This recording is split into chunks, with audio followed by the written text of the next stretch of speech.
Vamos a dar paso al panel Las plantas de regasificación presente y futuro. Invito por favor a los miembros del panel.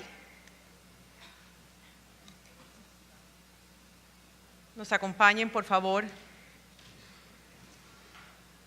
el doctor Luis Miguel Fernández, presidente de TEPSA, doctor Ricardo Ramírez, director encargado de UPME,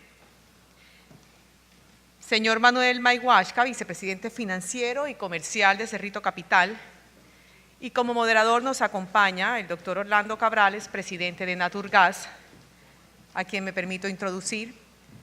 El doctor Cabrales es abogado egresado de la Pontificia Universidad Javeriana y máster en filosofía del Boston College.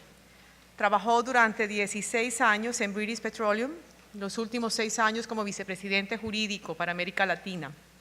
Fue también viceministro de Energía y presidente de la Agencia Nacional de Hidrocarburos. Ha sido miembro de las juntas directivas de Ocensa, Casa Editorial El Tiempo, CENIT, ISA y SAGEN, entre otras. Y hoy es el presidente de Naturgas. Bienvenido, doctor Cabrales. Adelante, todo suyo este escenario. Bueno, un saludo muy especial aquí a los comisionados de la CRE, que los estoy viendo aquí al frente, y a los panelistas para discutir un poco este tema muy importante, muy interesante y muy fundamental para los dos sectores, ¿no? El sector de gas y creemos nosotros que también para el sector eléctrico. Entonces claramente es un tema que une y que integra los dos sectores en una perfecta combinación, simbiosis como debe ser. Yo quisiera pedirle a los panelistas digamos una aproximación de unos 5 o 7 minutos al tema, que expresen, digamos, la posición que han tenido sobre el tema de una eventual terminal de regasificación en el Pacífico colombiano. Y por supuesto quisiera comenzar con Ricardo, que desde la UME han liderado este tema, creo que de una manera impecable. La verdad, yo siempre he sido muy hincha de Ricardo de la UME, de la labor de la UME y la calidad técnica que tiene la UME. Y quisiera comenzar con él y tal vez después Manuel y Luis Miguel para que pongan, digamos, su posición sobre el tema, y por supuesto trataré yo ya en las preguntas de recoger las inquietudes y los interrogantes que han planteado, digamos, distintos sectores, incluyendo por supuesto Naturgas, sobre el tema. Entonces, doctor Ricardo. Gracias, mi doctor Cabrales. Voy a aprovechar estos 5 minutos para comentarles en qué hemos avanzado en este último año en este proceso. Tal vez en otro foro calificábamos este proceso como un proceso de alta incertidumbre, tanto digamos del lado de la oferta como del lado de la demanda. Desde el punto de vista de oferta, en el último año no ha habido mucha información adicional que nos permita cambiar, digamos, la perspectiva que teníamos en cuanto a la oferta. Quizá, digamos, algunos avances en conocimiento geológico del offshore, pero esencialmente las declaraciones de los agentes, la certificación de reservas que presentan en la agencia indican que seguimos enfrentando un escenario con declinación en la oferta. Desde el punto de vista de la demanda, hay información adicional que contribuye al análisis del tema y que básicamente se genera por la forma como quedó diseñada la UME. La unidad tiene la posibilidad de ver integralmente el sector de energía, y para este año nosotros vamos a invitarlos a que nos ayuden a analizar el primer plan de líquidos que va a presentar la unidad, y este plan genera 2 elementos de información muy interesantes. El primero es analizando, digamos, las perspectivas de producción que tienen que ver con el plan de gas, ¿no? Que tiene que ver con el plan de gas. Analizando las perspectivas digamos, de crecimiento de refinados, se observa un crecimiento que si no hacemos nada a nivel de, digamos, de energéticos limpios, será del orden del 8% anual en gasolina. Un crecimiento muy alto, muy alto. Ese crecimiento obliga a que uno también se haga la pregunta de cómo lo vamos a alimentar, cómo vamos a atender, si hay que importar crudo o no. Y allá aparece, digamos, el primer elemento donde se presenta una convergencia con el sector de gas. Los 1.600 millones de reservas de barriles de reservas de crudo que tenemos solo podrán incrementarse, digamos, podrán incrementarse con más seguridad si le echamos mano a lo descubierto, no desarrollado. Y dentro de esas reservas, las más probables son las de producción incremental, que para nosotros deberían ser las primeras que desarrollemos, con un componente, digamos, alto de consumo de gas natural, que es el que está metido, digamos, en nuestras proyecciones de demanda y es uno de los que más controversia generan. ¿Por qué la UCME sigue insistiendo en que va a haber una demanda alta de gas natural?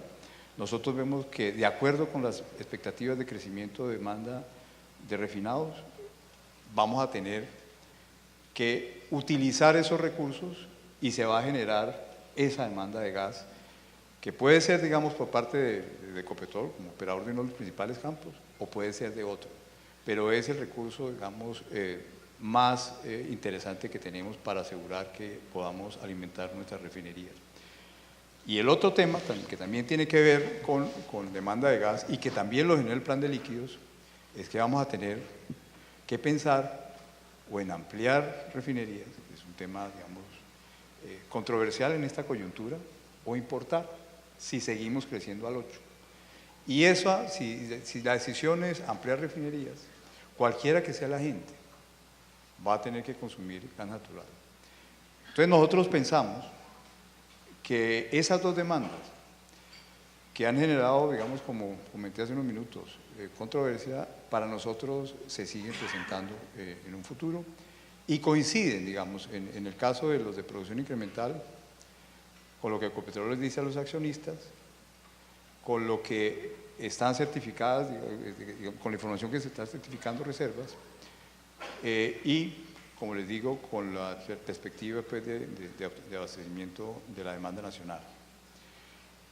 Por otra parte, en otros sectores, digamos, de demanda, en el último año, pues hemos revisado las demandas de algunos sectores, vemos con preocupación, como lo ve, digamos, también el gremio, el estancamiento del crecimiento de la demanda de gas natural vehicular.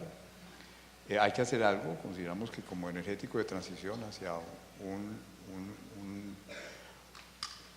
un uso más limpio de los energéticos en el sector transporte, tenemos que trabajar en gas natural vehicular, pero pues, las perspectivas lamentablemente siguen siendo muy moderadas en cuanto a, digamos, crecimiento cero. Y vamos a revisar la demanda industrial, nuestros modelos pues, para ajustar digamos, el consolidado de demanda. Eso básicamente es lo que nosotros podemos decir que ha evolucionado la información en el último año y pues, cómo incide, digamos, en el balance. Desde otro punto de vista también me parece importante en este foro comentarles, ya empezamos la estructuración de la ingeniería conceptual de la planta de regasificación. Esperamos digamos, en corto tiempo poder compartir con ustedes uno de los productos más interesantes de ese estudio es cuál es el esquema, que también genera preocupaciones. Si vamos a tener una inversión inflexible un día o qué tipo digamos, de planta de regasificación vamos a utilizar. Entonces, en los próximos meses muy seguramente los vamos a invitar a que nos hagan comentarios sobre los análisis que hace el consultor sobre ese tema. Muchas gracias. Bueno, muy buenos días. Muchas gracias, doctor Orlando, muchas gracias, Alberto, por la invitación. Siempre es grato, muchas gracias al CAC, siempre es grato estar aquí con el sector en estos temas. A ver, sobre el tema de la planta de regasificación, un resumen muy rápido. Colombia desde hace años está condenada a consumir gas. Nos condenamos en la matriz y condenan en el buen sentido de la palabra. Es un éxito de la política que se ha hecho en este país que tengamos esa cantidad de residentes consumiendo gas, la industria, el transporte. Y tenemos un parque térmico que necesitamos, un parque térmico que, como todos saben, la norma le da el último nivel de prioridad en el tema del gas y un parque térmico que consume de vez en cuando. Entonces, no podemos prescindir del gas y lo que está adelante entre gestión de gas, hay que ver qué es lo menos incierto. Aquí le voy a copiar palabras a Ricardo que lo vi en un foro hace unas semanas. Tenemos por delante la gestión de los yacimientos del offshore, del fracking o de ampliar la planta que tenemos hoy en el Atlántico, que requiere una infraestructura muy larga y muy costosa, o la importación desde el Pacífico. Si vemos todo eso, lo que más podemos gestionar, lo que menos cuesta y lo que requerimos es la planta de regasificación. Ya estamos en una discusión de cuál va a ser el esquema y ahí pues ahora tendremos el debate, pero la posición mía, la posición de Cerrito Capital, pues que hemos analizado este tema ya de bastantes años, es que necesitamos esto, lo necesitamos pronto y necesitamos abordarlo, digamos, de manera arrojada, porque vamos a tener un tema bien particular y es el tema del gasoducto. Ese tema del gasoducto nos vamos a encontrar pues con las tardanzas típicas que se está demorando el sector en construir, y por esa razón es muy importante que las cosas las hagamos con toda celeridad.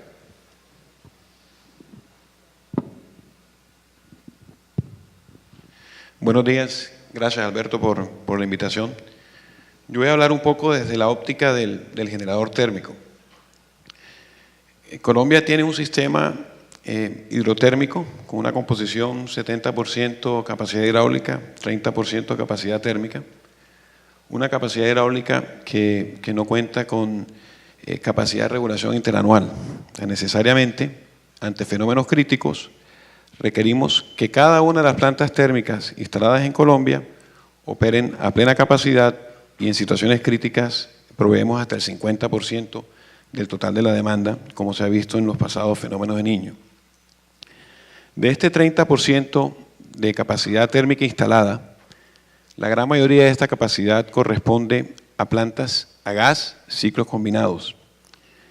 El sector gas y el sector termoeléctrico tiene una sinergia bastante cercana. Las plantas térmicas se asentaron cerca a los grandes centros de producción de gas, principalmente en la costa atlántica y en su momento en el interior del país. Son plantas térmicas, la mayoría ciclos combinados, muy modernas, eficientes, y a su vez el sector gas se desarrolló y penetró de manera importante en la matriz energética del país gracias a esos contratos de largo plazo de suministro y transporte de gas con los cuales las plantas térmicas han venido respaldando sus obligaciones de energía firme. Pero eventualmente comenzó a declinar la capacidad de producción de gas, o sencillamente nosotros los generadores térmicos no encontrábamos suficiente capacidad o contratos de largo plazo de suministro, y ante esa situación se dieron ejemplos como por ejemplo en los decretos de priorización de uso de gas. Las plantas térmicas cayeron al lugar número 11 de 12 posibles, y la única solución que se encontró en su momento fue el respaldo de las obligaciones de energía firme con combustibles líquidos. Obviamente esto tiene un impacto significativo en el costo de prestación de servicio de las térmicas cuando se requieren, pero funcionan. En ese sentido es importante recalcar que las plantas térmicas no son costosas per se, son plantas térmicas eficientes, son plantas que requiere el sistema en situaciones críticas, que no podemos prescindir de una sola de las plantas que tenemos instaladas en el momento, y lo que hay que propender es llevarles el combustible más eficiente que permitan que sigan prestando su servicio a costos eficientes. En ese sentido, la Comisión de Regulación inició el proceso de desarrollo regulatorio que desembocó en la construcción de la planta de regasificación de la costa atlántica, y hoy en día podemos afirmar que aproximadamente el 40% de la capacidad de generación térmica puede seguir aportando su energía con un combustible eficiente, económico y ambientalmente sostenible, como es el gas natural que proviene de la planta de regasificación. En ese sentido, considero que es más eficiente para Colombia buscar alternativas que garanticen que un combustible eficiente y económico como el gas natural llegue a las plantas térmicas del interior, que son tecnologías ciclos combinados, que es de lo más eficiente que existe en tecnología de generación convencional. Muy bien, Luis Miguel, muchas gracias.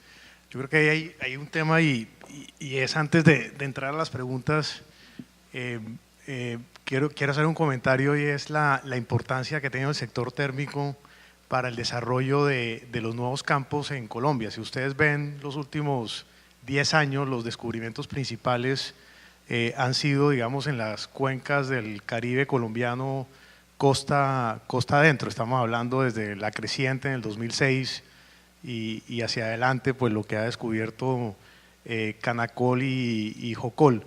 Sin el sector térmico del Caribe colombiano, esos desarrollos probablemente hubieran tenido muchos problemas para salir adelante. Entonces, la importancia, digamos, de desarrollar los recursos locales en Colombia, de hidrocarburos, particularmente de gas, y la participación del sector térmico es fundamental en esto. Y ojalá tuviéramos más. De hecho, uno quisiera tratar de que la generación térmica se hiciera mucho más a gas, y por supuesto lo que se hizo ahorita en el Caribe con la regasificación, pues es un paso en esa dirección. Pero inclusive, como ya ha sucedido en estos descubrimientos en los últimos 10 años, ojalá los recursos locales estén muy apalancados por el desarrollo térmico y ese respaldo térmico que cada vez es más importante para la generación renovable de electricidad. Y esa situación se nos va, digamos, a profundizar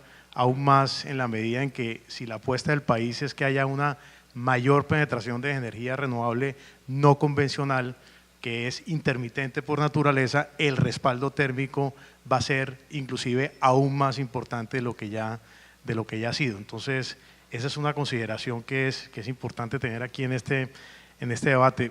Yo quisiera comenzar con Luis Miguel, un poco que nos cuente muy rápidamente, tipo Parlamento Británico, de cómo ha sido la experiencia del grupo térmico con la regasificación después de 4 años de haberse implementado el esquema.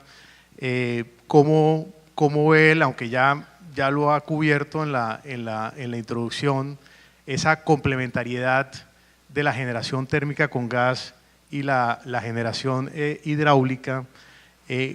¿Cómo ve él el esquema después de estos 4 años? Uno oye algunas voces que muestran, digamos, alguna aproximación crítica diciendo que es un esquema cerrado, que no es un esquema abierto, que lo que deberíamos tener hacia adelante son esquemas más abiertos donde, digamos, la demanda en general pueda acceder a esa infraestructura de regasificación. Digamos, ¿qué nos podrías decir, Luis Miguel, sobre esas voces que no son muy numerosas, pero que están presentes y que son importantes, sobre el esquema que se introdujo y la experiencia que han tenido ustedes hasta el momento? Con respecto a la complementariedad entre la generación térmica e hidráulica, si tú analizas, o sea, si se analiza más bien en la composición de la generación en situaciones normales y en situaciones críticas, se ve en situación crítica la reducción de la componente hidráulica en la generación, la cual es obviamente suplida por el aumento de la generación térmica en situaciones críticas. Ahí, como lo mencioné anteriormente, el 50% de la demanda es suplida por la generación térmica en situaciones críticas, y obviamente esa generación térmica, idealmente, en cuanto mayor acceso a gas natural tenga, pues nos genera una situación de costos eficientes y nos permite ser una economía más competitiva. Ahora bien, en cuanto al esquema de la costa atlántica, que tú mencionas que hay voces que puedan afirmar que es un esquema cerrado, la evolución regulatoria que esto tuvo, y me voy a referir a la resolución 054 del 2012, que fue el primer esquema regulatorio que la Comisión emitió para comentarios de los agentes, establecía que la planta iba a prestar servicios, o más bien sería pagada por distintas áreas de la economía, el sector gas un pedazo y obviamente el sector eléctrico un pedazo más significativo.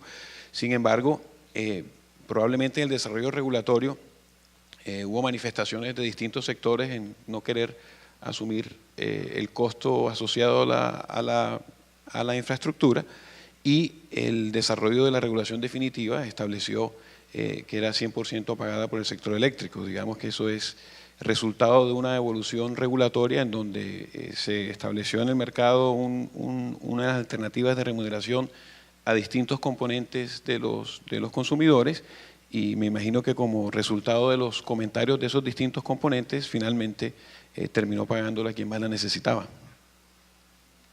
Muy bien.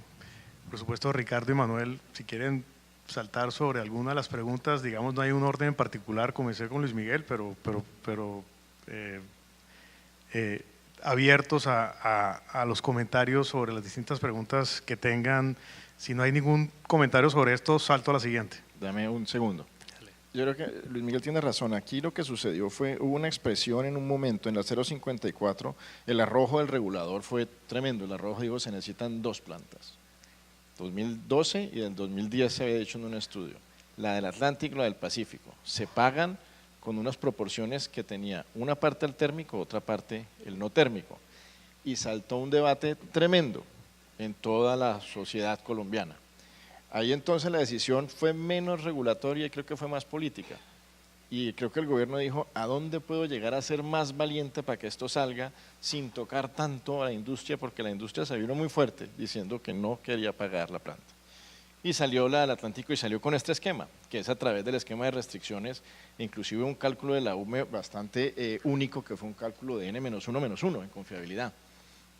Y salió así. Entonces digamos que esto fue un resultado de un debate político en donde la sociedad en un momento dijo, yo no la quiero pagar. Entonces la están pagando los señores térmicos por eso, y el resto lo está pagando el sector eléctrico. Entonces, un recuerdo en la historia. Interesante. Un comentario adicional sobre si fue o no, digamos, una decisión acertada y si los beneficios que están dando vale la pena, digamos, analizar que aún sin haber enfrentado un fenómeno del Niño, ya esta planta ha contribuido a atender algunos mantenimientos de una manera más confiable. Ya no, pues, por nuestros ejercicios, seguramente en la realidad, el costo de las restricciones por generación con líquidos ya no se da, vamos, eso ya se está dando. Entonces, evidentemente, digamos, esta planta, los beneficios que trae son claros. Bien. Yo añadiría un punto adicional a lo que menciona Ricardo. En situaciones en donde han habido mantenimientos en los campos productores actuales, la planta de regasificación ha suplido el gas que ha sido necesario ante la salida de capacidad de producción en mantenimientos puntuales. O sea, ya se están viendo naturalmente beneficios de contar hoy en día el país con esa infraestructura de confiabilidad. Muy bien, pasemos al otro tema que yo tenía es, pues una de las variables, no la única, pero una de las variables fundamentales en esta conexión del país con el mercado internacional de gas es, por supuesto, la transformación que ha tenido el mercado de gas natural licuado en el mundo, donde el gas natural licuado pues ha ganado, digamos, una dinámica y le ha dado una liquidez al mercado de gas de una manera impresionante, y eso, pues uno pensaría que eso se va a profundizar cada vez más, donde uno ve las proyecciones internacionales de importación entre países, ya no se va a hacer tanto por tuberías, sino por gas natural licuado, que le da pues obviamente mucha más flexibilidad y dinamismo, digamos, al mercado de gas. Esa es una variable fundamental, digamos, en esta toma de decisiones de conectar al país con el mercado internacional, además, por supuesto, de las consideraciones internas que ya se han mencionado. Y mucho se habla sobre si esta situación que tenemos actualmente de mucha liquidez, donde en los próximos años se van a construir terminales de liquefacción y se va a ampliar la capacidad de liquefacción del mundo, sobre todo en Estados Unidos y en Australia, y eso le va a dar una liquidez tal al mercado que vamos a tener precios muy competitivos y muy razonables de gas natural licuado. La pregunta a los panelistas es ¿cómo ven esa situación, digamos, esta situación actual que ya vemos y que se proyecta para los próximos años de precios bastante buenos en el mercado internacional? ¿Cómo lo ven más a mediano, largo plazo? Si esos precios que uno está viendo más o menos entre 5 o 6 dólares millón de BTU se pueden sostener en el tiempo, uno, y dos, si quisiéramos, que es lo que uno pensaría que sería más la regasificación del Pacífico, comprometer demanda local de gas, no tanto demanda térmica, y ahorita miramos ese tema, pero demanda local de gas, pues es fundamental para la competitividad del sector poder acceder a precios muy competitivos, es fundamental poder acceder a precios de GNL muy competitivos. ¿Cómo ven esa situación, digamos ya más mediano largo plazo, en la medida en que si vamos a necesitar esta terminal de regasificación hacia el año 24-25, cómo ven la situación del mercado y si podríamos acceder sobre toda esta demanda de gas que es muy sensible, como ya lo hemos visto y ya lo mencionó Ricardo, cómo es esa situación a largo plazo para poder sostener esos precios y acceder a precios razonables que no vayan a afectar la competitividad del sector. El que quiera, no hay orden. Si quieres. Bueno, si quieres yo repaso algunas cifras frías del mercado de GNL.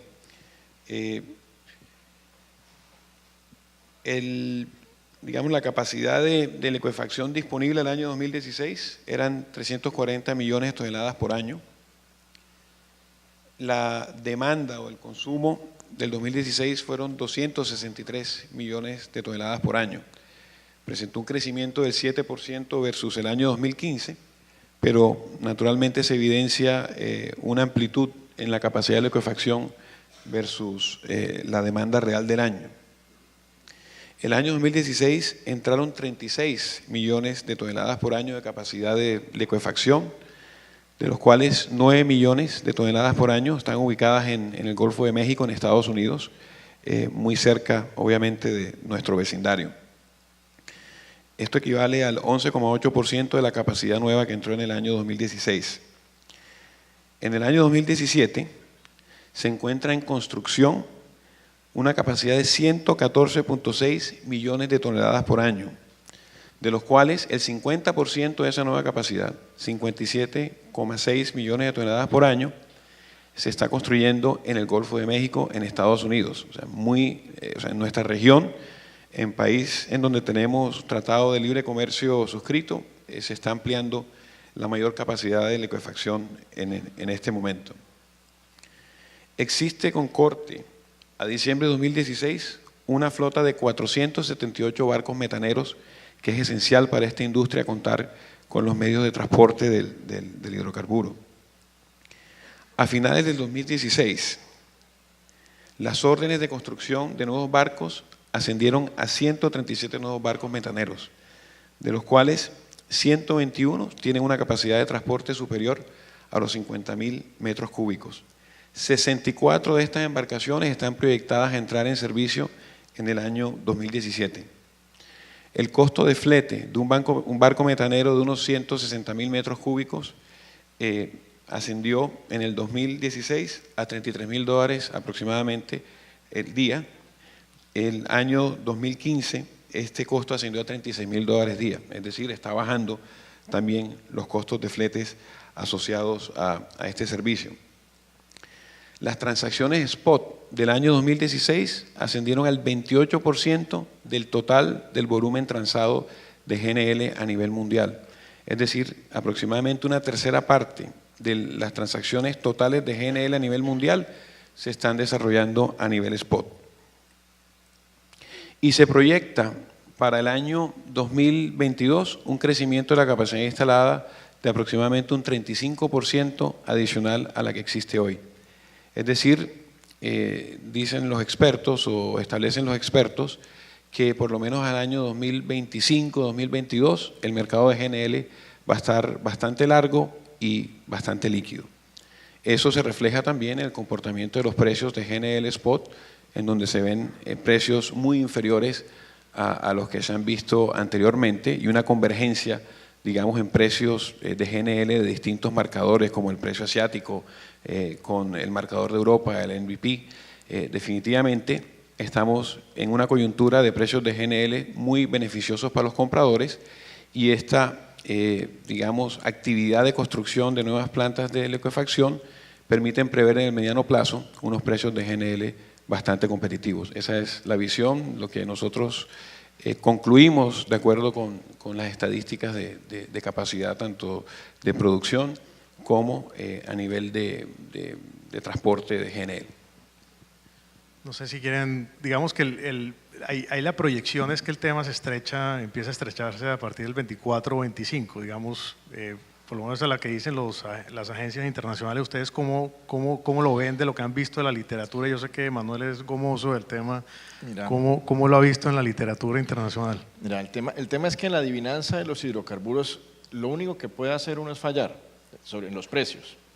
Sin embargo, lo que sí ve uno en el corto plazo es un tren de precios bajos por la liquidez que sucede. Y también uno lo que se da cuenta es que si algo se ha incorporado en la matriz energética mundial que ha ayudado a hacerla más limpia, es la revolución del gas de esquistos de Estados Unidos. O sea, Estados Unidos ha limpiado más el mundo reemplazando carbón por gas de esquistos que las renovables en Europa. Y unas con subsidio y otras sin no, y otras sin subsidio. Entonces el gas es muy potente, sigue siendo potente y es una solución importante. Entonces uno pensaría que ahí, pues yo pensaría que el mercado sí va a ser más líquido. Sin embargo, si tenemos la planta de regasificación en el Pacífico, en el primer momento lo que tenemos que ver es qué demanda podría acceder a un contrato. Ese es el gran reto y sería la demanda del occidente. ¿Sí? Porque es la más cercana, la que tendría menos costos de transporte, la que la tiene al lado. Esa es la que debería entrar y hay que ver el tamaño para ver si se pueden hacer contratos. Nosotros hace unos años estuvimos en Inglaterra y en Noruega hablando con los diferentes proveedores de gas natural, particularmente para los térmicos. Y les decíamos, mira, lo que necesitamos es un contrato de este tipo. Es un contrato de una cantidad de gas, cada 5 años, no sabemos cuándo y no sabemos cuánto dure el contrato. Casi se enloquecen. ¿Sí? Que ahí se enloquecen tratando de hacer un contrato de ese tipo. Entonces, en el tema de confiabilidad, si no hay una demanda base grande, va a ser difícil hacer el contrato. Entonces, si estamos en confiabilidad y todavía tenemos suministro los primeros años, yo pensaría que vamos a tener un barco parqueado listo para momentos esporádicos. Y cuando tengamos el momento del suministro, ahí sí vamos a poder hacer contratos y en ese momento ese gas va a ser lo mejor que podamos conseguir porque no vamos a tener alternativa. Pero es interesante ver, Manuel, si uno quisiera en este momento cubrir demanda, digamos, no térmica y negociar un contrato, digamos, a largo plazo para demanda no térmica, ¿cómo se vería eso? Digamos, ¿habría mercado? ¿A largo plazo para demanda no térmica? No, sí lo conseguís, pero lo que tenés que tener una demanda no térmica lista para levantar la mano y decir, listo, yo me voy por este gas. Claro, sí, entrar en un contrato a largo plazo, un distribuidor en el occidente del país. Lo mejor que puede pasar es que nos agarre el tren de ahora. Exacto. Porque ahí lo agarramos en precios Pero valdría buenos. la pena hacer ese ejercicio hoy, de mirar si parte de esa eventual entrada del gas importado hacia el occidente del país podría, digamos, entre comillas, mantener la competitividad de precio para ese sector, para esa demanda no eléctrica. Sí, yo pienso que en ese sentido un contrato para demanda no térmica de largo plazo estable tendría que incorporar, digamos, la situación actual de liquidez que hay en el mercado. Sin ninguna duda, un contrato de largo plazo por una demanda estable no térmica tendría los beneficios que hoy en día se están registrando en el mercado en cuanto a los niveles de precios gracias al exceso de capacidad que está disponible, más la que está en capacidad en proceso de construcción. Es más, inclusive se está dando una coyuntura en donde ya algunos de los primeros trenes que se contrataron a largo plazo, pues ya están venciendo esos contratos y tienen de nuevo que entrar en el mercado a tratar de colocar esas nuevas cantidades ya sin el peso de tener que amortizar el costo de inversión de desarrollo de esos primeros trenes. Ricardo, ahí hay un tema digamos que una de algunas de las preocupaciones que se han planteado en cuanto a la metodología de proyección de oferta y demanda, que ya lo mencionaste y necesariamente pues un tema obligado. Y ahí hay, digamos, principalmente dos consideraciones. Una es, digamos, cómo se está calculando la oferta y, por supuesto, cómo se calcula la demanda. En la oferta, pues uno ve que la UME, digamos que el escenario al cual uno llega es que para hacer el cruce del balance, que en este momento nos está dando principios del año 24, alrededor del año 24, para hacer ese cruce se toma un escenario muy ácido de oferta y un escenario, digamos, muy optimista de demanda. Por supuesto, nosotros, más que nosotros, somos los más interesados en que haya crecimientos de demanda muy importantes y eso debería, digamos, inclusive ayudarle a Ricardo en su análisis de la infraestructura de líquidos, poder ojalá contar con menos infraestructura de líquidos como el diésel y más uso del gas natural en el sector de transporte, por ejemplo, poder reemplazar el gas natural con el diésel con el gas natural para el sector de transporte, y eso debería ayudarte a los requerimientos de infraestructura de líquidos que tiene el país y que ya mencionó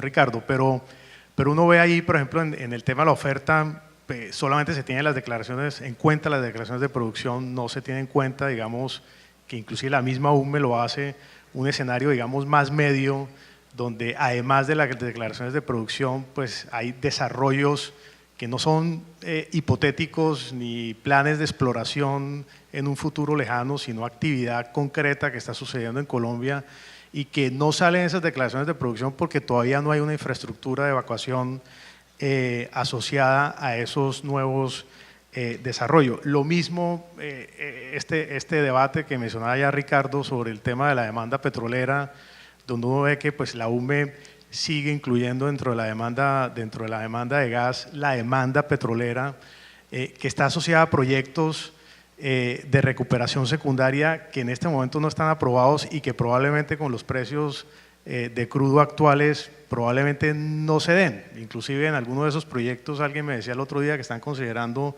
generación de vapor no con gas sino con carbón. Entonces uno ve que en ese escenario de demanda se está metiendo esa demanda petrolera que todavía no está muy clara.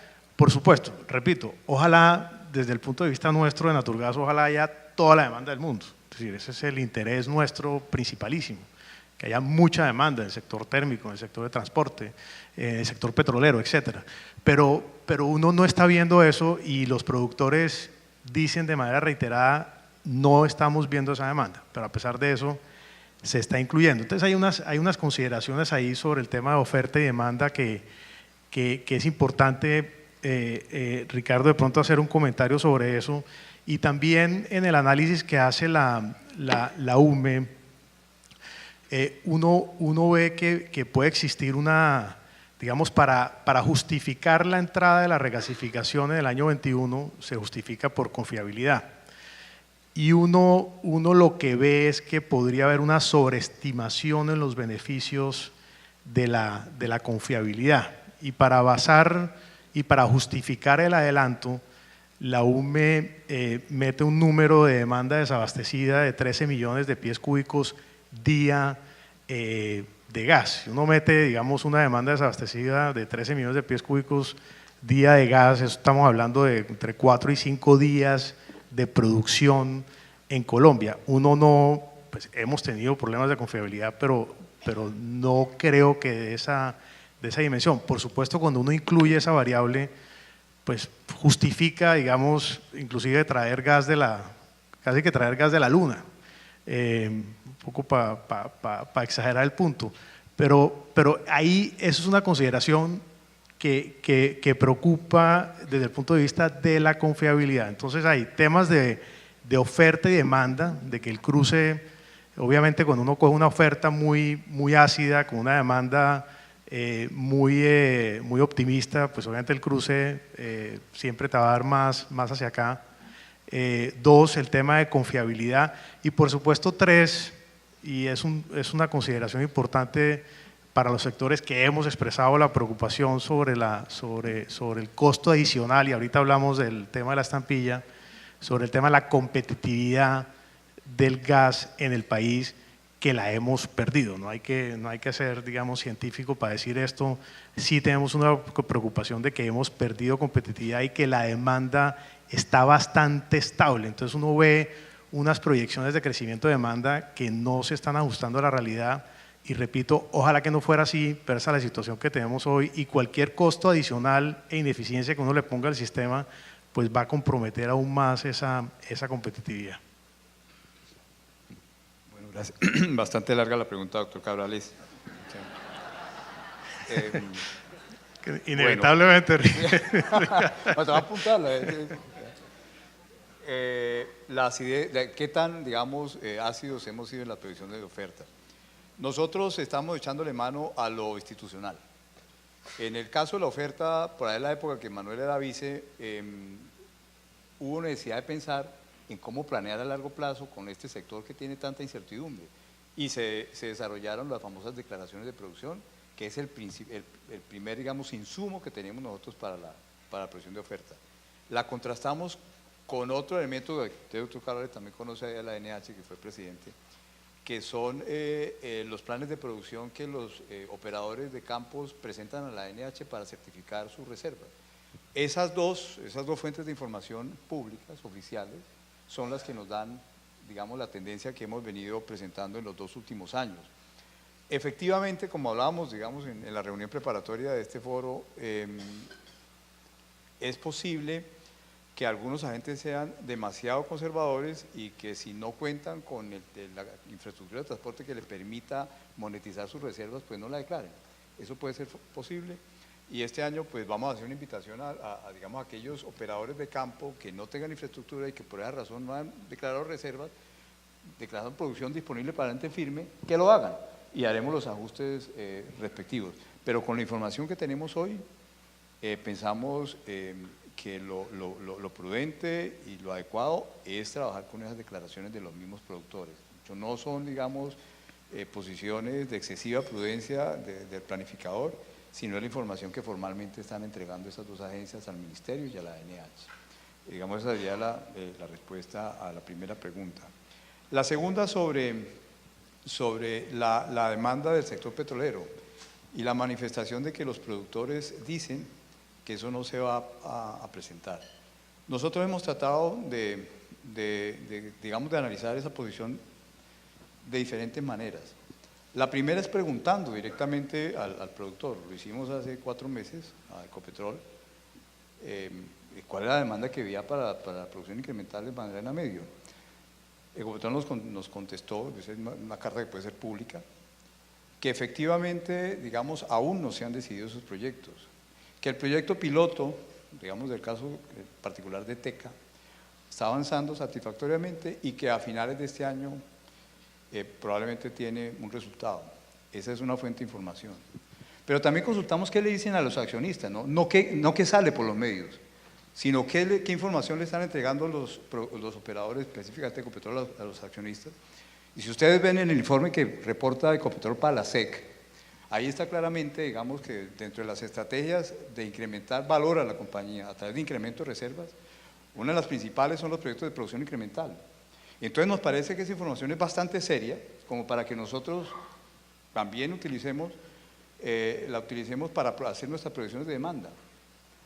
Porque es una información pues que nada menos la información que le da valor a la compañía, y buena parte se apoya, como acabo de decir, en los temas de producción incremental. De manera que nosotros pensamos que esos proyectos, y además con la información que tenemos, que mencioné, de nuestro plan de líquidos, vemos que lo más probable es que eso se dé. Si efectivamente, digamos, eso no se llega a dar por parte de todos los operadores que tienen, digamos, campos de producción incremental, pues seguramente habrá que hacer la revisión, pero hoy, con la información escrita, pública, con nuestras proyecciones, consideramos que es sensato, prudente, mantener esa proyección de demanda. Y el último tema, que es el de confiabilidad versus abastecimiento, nosotros nos hemos mantenido desde el 2014, 2015 y 2016 ahora, 17, viendo el cruce oferta y demanda en el 2023. En la última revisión se nos postergaron unos meses, la demanda ha caído, 2024. Ahora, los análisis que hemos hecho es que sería deseable, aunque ya vemos que eso no va a ser factible hacerlo, traerla a 2021, por confiabilidad. Pero pero realmente ya estamos 2017, 2018 vamos a abrir una convocatoria, la adjudicamos 2019, ya 2021 es una fecha que así quisiéramos, por confiabilidad, no es viable hacerlo. Con los tiempos de construcción de un gasoducto aquí en nuestro país, pues, por lo menos 2023, 2024, es una, digamos, una posibilidad digamos, de incrementar la confiabilidad hasta el suroccidente que no se va a dar en la práctica. Es una discusión que no tiene mucho sentido ya. Yo quería simplemente hacer una anotación histórica. En el año 2011, la UPE mencionó sobre la probable ocurrencia de un fenómeno de Niño en el verano 15-16. El balance oferta y demanda de gas establecía un déficit coyuntural en el 15-16 en caso de presentarse un fenómeno crítico, como efectivamente ocurrió. Si hubiéramos contado con la planta de regasificación en ese momento, definitivamente el impacto hubiera sido mucho menor. Si comparamos un fenómeno de Niño con gas y un fenómeno de Niño sin gas, podemos comparar años 2009-2010, 2015-2016. En el fenómeno de Niño 2009-2010, el precio de bolsa creo que rara vez superó los 400 pesos por kilovatio hora. En el pasado fenómeno de Niño, vimos precios de bolsa superiores al $1.000.000 y en promedio los precios de bolsa estuvieron por encima de 600 pesos por kilovatio hora. No tomar las decisiones a tiempo genera un costo y ese costo lo termina pagando en su momento. Para el caso del pasado fenómeno de Niño, los generadores térmicos perdimos 720.000 millones de pesos aproximadamente. O sea, esa factura se pagó y la pagamos nosotros los térmicos. Creo que hay que buscar la manera y el esquema para que eso no vuelva a ocurrir y efectivamente contemos con los recursos de confiabilidad para que la generación térmica pueda acceder a un combustible eficiente que va en beneficio naturalmente de la demanda y de la competitividad de nuestra economía y la confiabilidad, por supuesto. Bueno, pues yo traigo aquí un instrumento de la poesía para hablar un poco sobre el tema del planeador.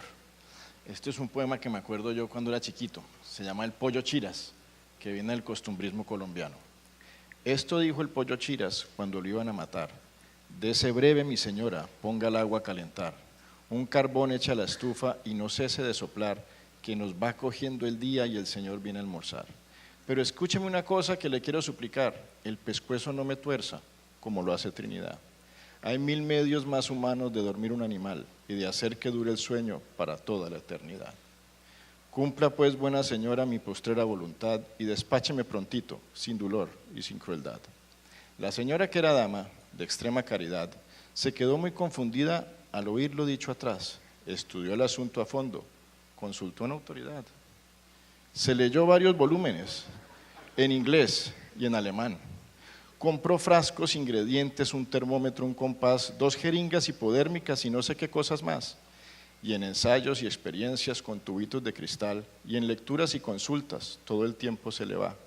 Mientras tanto el pollo Chiras canta alegre en el corral, dese breve mi señora, ponga el agua a calentar. No nos puede volver a pasar. Esa es la respuesta estrella del panel, por favor. No nos puede volver a pasar. La respuesta estrella del panel. No nos puede volver a pasar lo que dice Luis Miguel. No, el planeador, si alguien tiene que ser fatalista en esta sala, es el señor Ricardo. No, digamos que yo estoy de acuerdo, y de hecho yo participé en su momento en lo de Cartagena y creo que las decisiones oportunas son importantes, pero también es muy importante que las decisiones oportunas se basen en un análisis, digamos, adecuado, y yo sé que la UME, y repito, he sido testigo presencial de la seriedad de la UME, pero sí existen esos interrogantes sobre las cifras que yo creo que son absolutamente legítimos y eso es lo que nos debe servir de base para tomar decisiones oportunas y apropiadas.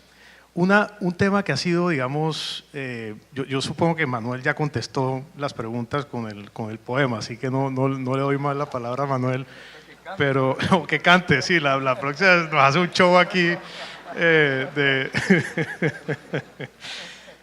el tema de la demanda beneficiada, ya nos quedan 12 minutos, pero el tema de la demanda beneficiada, tengo un par de temas adicionales, pero uno es ese que ha sido uno de los temas más álgidos y es que finalmente pues que pague el que realmente se beneficia del tema. Entonces, ahí un poco lo que uno ve, el análisis que nosotros hemos hecho es que si uno se para de aquí al año 2025, realmente aquí al año 2025 el que se beneficia es principalmente el sector térmico del interior del país. Entonces tendríamos una situación de subsidios cruzados en la cual el sector térmico del interior pagaría menos del 30% de las plantas, pero se beneficiaría entre un 90 y un 100% de la misma, número uno. Número dos, el país después del fenómeno del Niño, el último fenómeno del Niño, ha hablado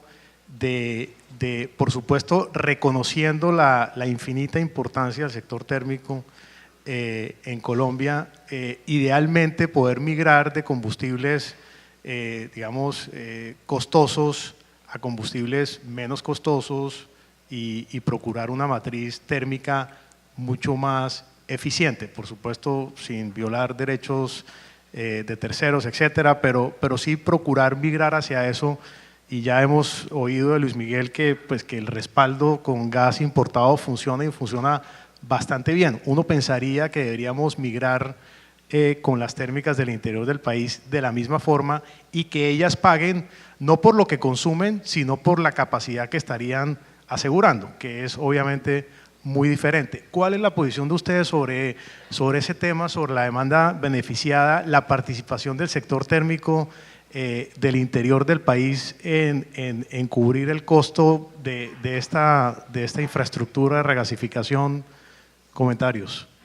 Si quiere Manuel, dele, cante. No, Orlando.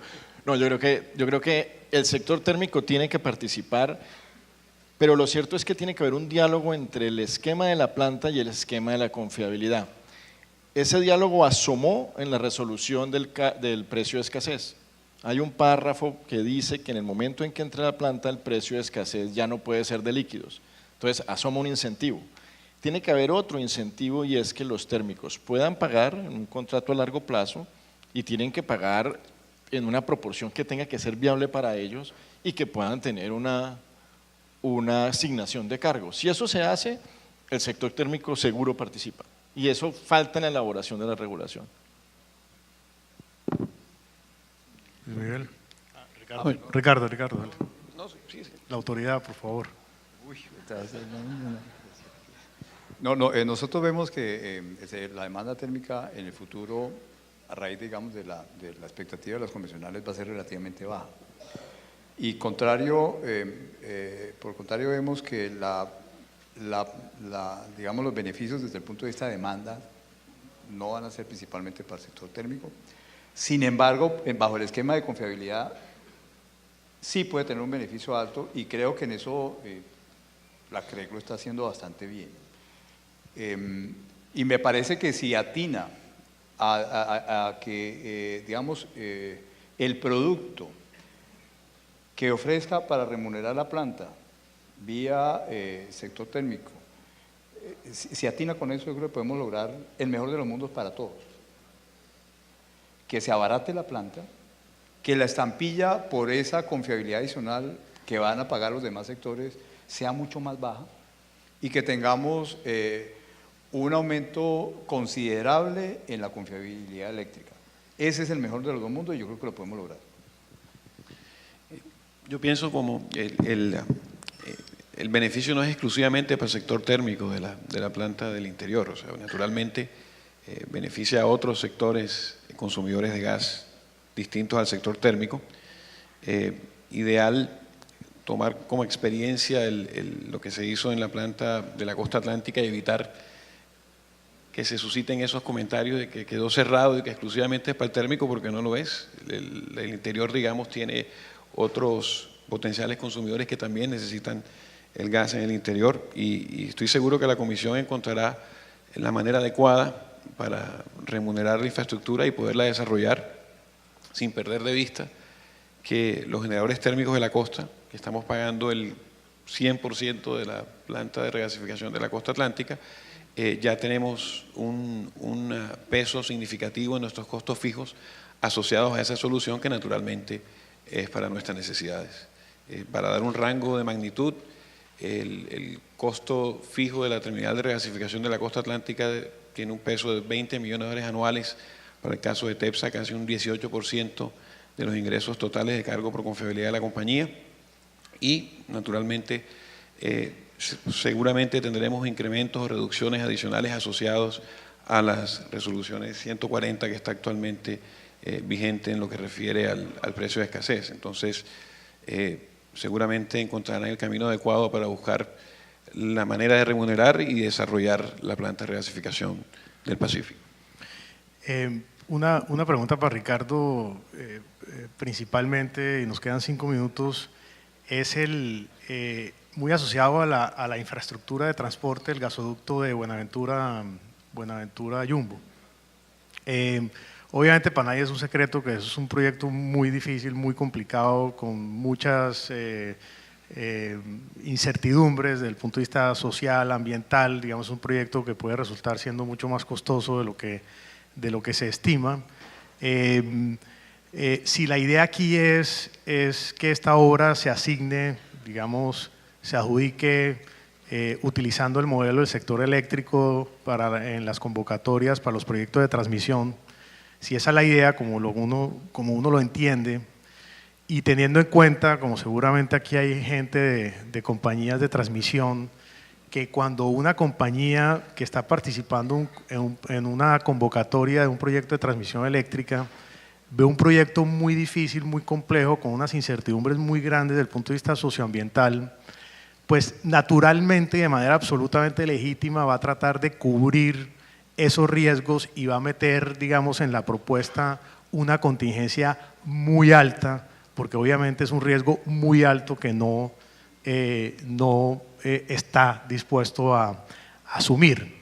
En la medida en que uno debería tratar como planeador y como gobierno, tratar de disminuir al máximo el costo de esa infraestructura, no tendría sentido, Ricardo, poder adelantar de manera muy asertiva y de manera mucho más detallada estudios tanto en la parte social, ambiental, inclusive obtención de licencia ambiental. Yo sé que eso puede ir un poco más allá de lo que uno quisiera como gobierno, pero para tratar de que cuando lleguemos al momento de la convocatoria esa incertidumbre pueda bajarse al máximo, de tal manera que el costo sobre el cual se adjudique sea el menor posible. No tendría sentido gastarse una platica en este momento que con toda seguridad, y estoy seguro, se va a recuperar más adelante como gobierno para poderle bajar la incertidumbre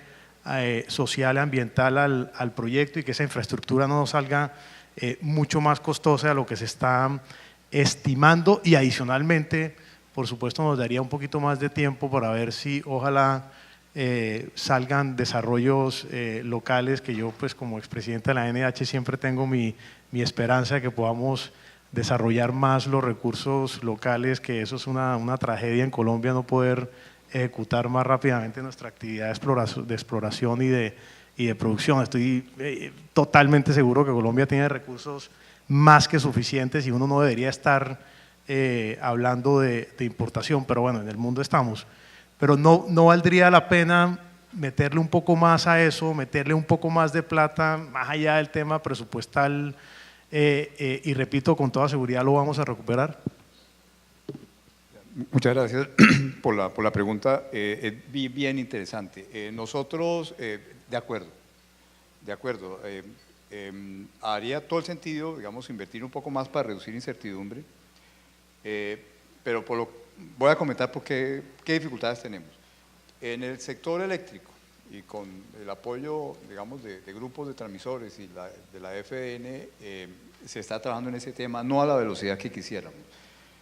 Pero básicamente lo que uno podría pensar es tratar de utilizar las enseñanzas del desarrollo de las concesiones viales del 4G. La ANI, en ese sentido, ha logrado llevar el estado de preparación de los proyectos antes de abrir las convocatorias a una etapa más avanzada que la nuestra. Ha llegado a elaborar DAAs, a recomendar ruta y a reducir la incertidumbre en el costo de los predios o manejarlo de manera independiente, digamos, sobre el costo de los predios, que es algo que castiga el valor de los proyectos. Nosotros, sin mucho análisis todavía, pensamos que ese camino puede ser muy interesante, pero requiere varios elementos que no tenemos ahora y que pueden tomar varios años, pero deberíamos empezar a trabajar. Uno es que podamos en la UME llegar hasta esa etapa que es costosa. Manuel decía, eso puede valer 2 o 3% del proyecto. En el caso, por ejemplo, de un gasoducto como el de Buenaventura Jumbo, puede ser 6, 9 millones de dólares, que es el presupuesto de la UME en un año, pero es interesante, puede que digamos ese costo tenga beneficios superiores, muy superiores al que nosotros mismos. Habría que cambiar la UME. La ANI tiene un batallón de gente, la UME no se diseñó para eso. Habría que cambiar el régimen regulatorio, las convocatorias tendrían que ser distintas, empezaría el gobierno a asumir algún riesgo digamos, de licenciamiento ambiental, eventualmente deseable sería congelar los predios, como se hace en desarrollo de alguna infraestructura lineal. Todo eso nos parece interesante, y como lo comenté, con la FN tenemos, el Banco Mundial, una línea abierta para analizar eso, también está analizando la CREC.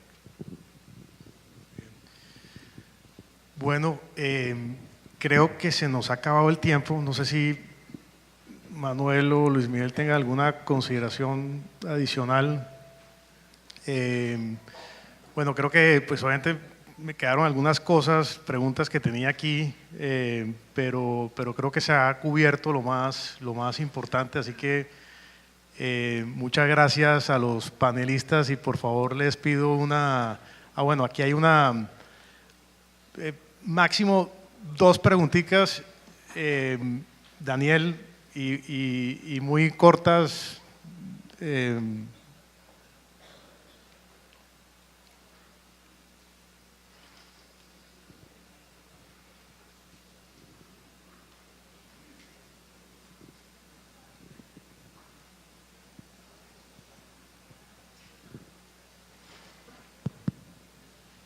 Bueno, muy buenos días. Acabo de escuchar que la planta de regasificación de la costa Caribe solo la está pagando el sector térmico. Yo preguntaría a dónde debemos dirigir las cuentas de cobro, porque según tengo entendido, nosotros a través de restricciones estamos pagando 3 pesos por kilovatio, o sea, estamos pagando bastante plata. De hecho, esta pregunta va para el doctor Ricardo Ramírez de la UDME, es: la motivación principal para la construcción de la planta de regasificación del Pacífico no fue para brindar gas en periodos de niño. Si fuera así, se pagaría con el cargo por confiabilidad del sector térmico. La motivación principal fue para la reducción de las restricciones, que entre otras pasaron de 6 o 10 pesos a 25 pesos por kilovatio.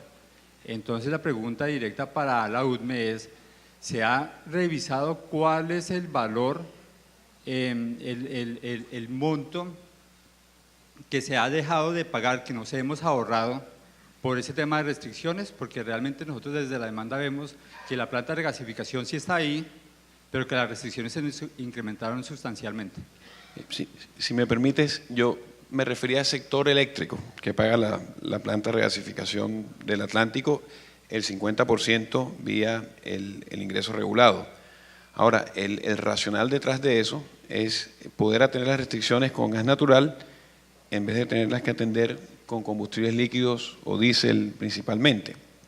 La estimación que se hizo de la relación costo-beneficio es que al no contar con gas y tener que atender las restricciones con combustibles líquidos en reemplazo del gas, eso representaba un costo para la totalidad de la demanda de energía de $600 millones anuales.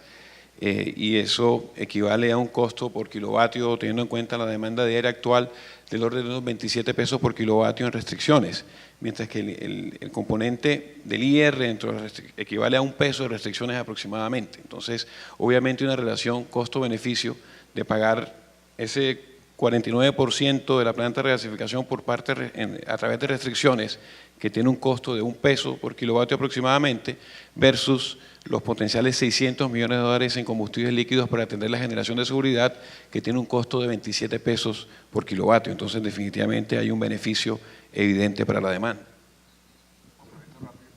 No lo hemos hecho, Daniel. Vale la pena hacerlo, pero le comento lo siguiente, complementando lo que dice Luis Miguel. No vemos en nuestro plan de expansión que tenemos ahora líquidos en todo el horizonte de producción. No hay, desaparecieron líquidos. Con eso, digamos, con estas cifras que acaba de comentar Luis Miguel, los beneficios tienen que darse. Vamos a evaluarlo.